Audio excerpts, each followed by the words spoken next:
When the aircrew learned that the president had been assassinated and that the body was going to be flown back to the D.C. area on SAM 26000, they simply refused to put the casket in the cargo hold, which is directly below the aft entrance. So, what they did was take a hacksaw and cut away the bulkhead and pull that bulkhead out and pull out the first 4 seats in the rear. And when the casket was delivered at Love Field to carry the president's body back to D.C., they carefully put the casket inside the aircraft. I grabbed that clip in 2021, and I forget where I got it. Oh well, sue me. But anyway, what they say in the clip is that the crew of the airplane took it upon themselves to decide that the casket was going to be up in the cabin with the rest of the people, not in the cargo hold, and that they, the crew themselves, took it upon themselves to cut the bulkhead. That this was not something they were told to do, they just decided to do it themselves. And I also grabbed this CNN thing, which I hereby credit to CNN, which says just about the same thing. It might even be the same guy talking, for all I know. Meanwhile, determined the president's body should not travel in the baggage compartment, the crews struggled to make space in the plane. Historian Jeff Underwood recalls what had to be done. So they pulled these 4 seats out, then they took a saw and they cut off the bulkhead right across here. The line is still there. So we are told that when the crew realized that the president was coming back to the airplane in a casket, they decided to cut the bulkhead here in order to be able to get the casket into the airplane, and they also removed 4 seats so that the casket could be set down right in front of where this cut is. And in this photo from outside of the airplane, taken from outside of the airplane, we can see that cut in the bulkhead from the outside relative to the door opening. And this is a view of the door opening after the president had got off the airplane, but before the assassination had occurred. And if we compare this to the photo I just showed before, it looks like that cut probably was not there before the president was shot, as I was suspected it might have been. So it looks like probably the cut was made after the assassination, after the crew became aware that the president was coming back in a casket. Now, I don't know what kind of saw could have cut that all the way to the wall, whether you would expect the crew to have such a saw on hand or not. It's hard. I'm not a mechanic or anything, but I've used hacksaws, and you would have to have a hacksaw that could, the handle behind the blade would have to be as thin as the blade in order to cut that all the way. You could have used some kind of a circular saw, but a regular circular saw wouldn't get you all the way to the wall.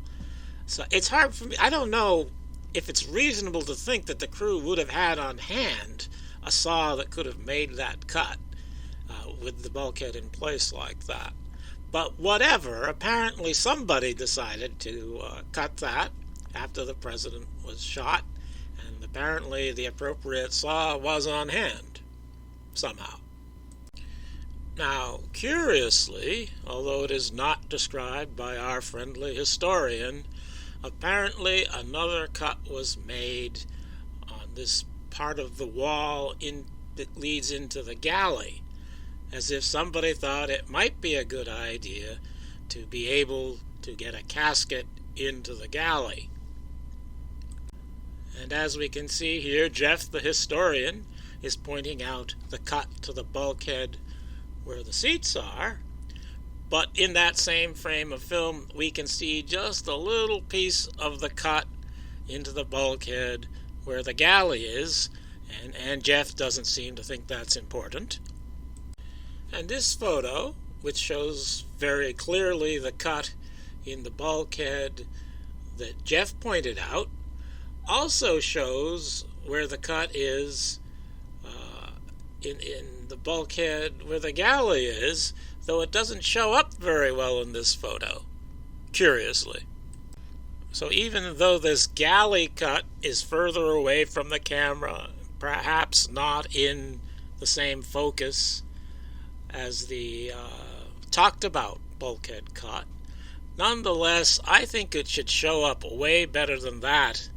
And I am suspicious, as I often am, that this photo may have been altered to minimize the visibility of the cut in the galley bulkhead.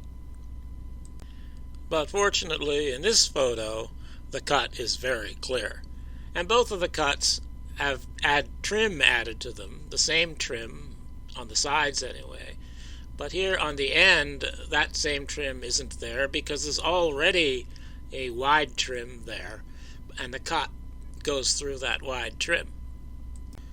And on this diagram of the airplane, I have circled both areas. That is where the casket is sitting on the left, where the seats were removed, and directly across from the casket is the galley.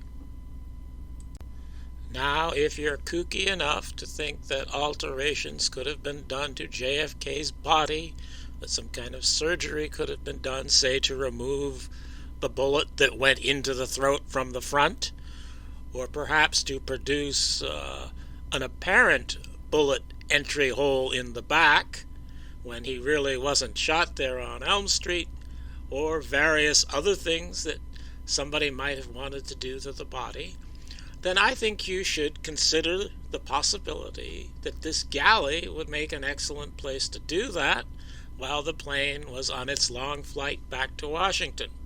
We've got a counter right there where the body could be set upon it. We've got room on the floor where a shipping casket could have been. You'd have enough room if you put the shipping casket on its side.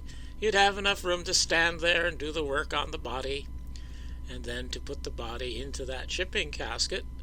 And then while the ceremonial bronze casket is taken out of the airplane for people to see on TV and put into the hearse, the shipping casket could be removed afterwards and put on a helicopter and brought to Bethesda, and there is some evidence that something like that happened.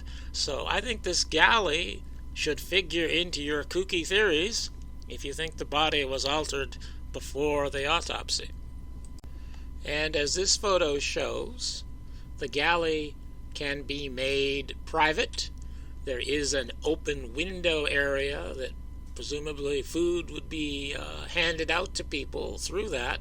But in this photograph, behind the man's back, you can see that the galley area, which can have a window open, can also have that window closed, as it is now. So things could be done in the galley that people outside of the galley would not see being done. Now there are people who will blither and blather about that being impossible because somebody was always with the casket when it was on the airplane.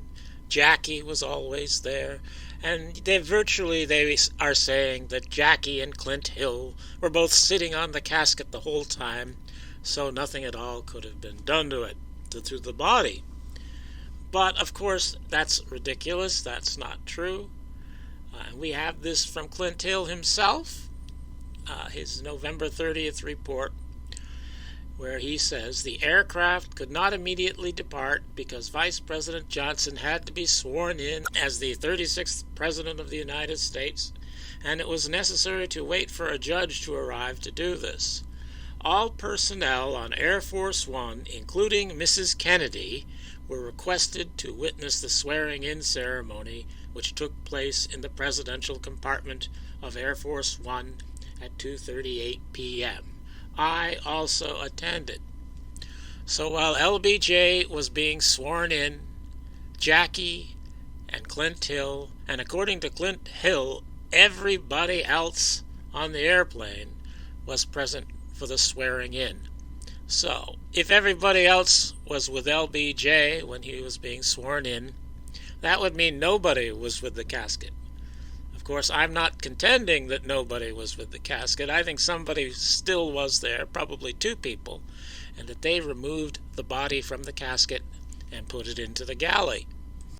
And I think one of those two people might have been Secret Service Special Agent Richard E. Johnson. According to his account, he said, "While waiting for the departure of Air Force One, I was instructed by Special Agent in Charge Stout to ride in the rear of the plane with the casket. This had been a request of President Johnson." So according to Richard E. Johnson, LBJ wanted at least one Secret Service man to be with the casket, apparently assigned to the casket. And if what was done that I think was done, that is the body removed from the casket and put into the galley, I think Special Agent Johnson must have had some help. So if alterations were made to the body, and I think there were alterations made to the body, then I think almost certainly they were done in the galley of Air Force One on the airplane ride back to Washington.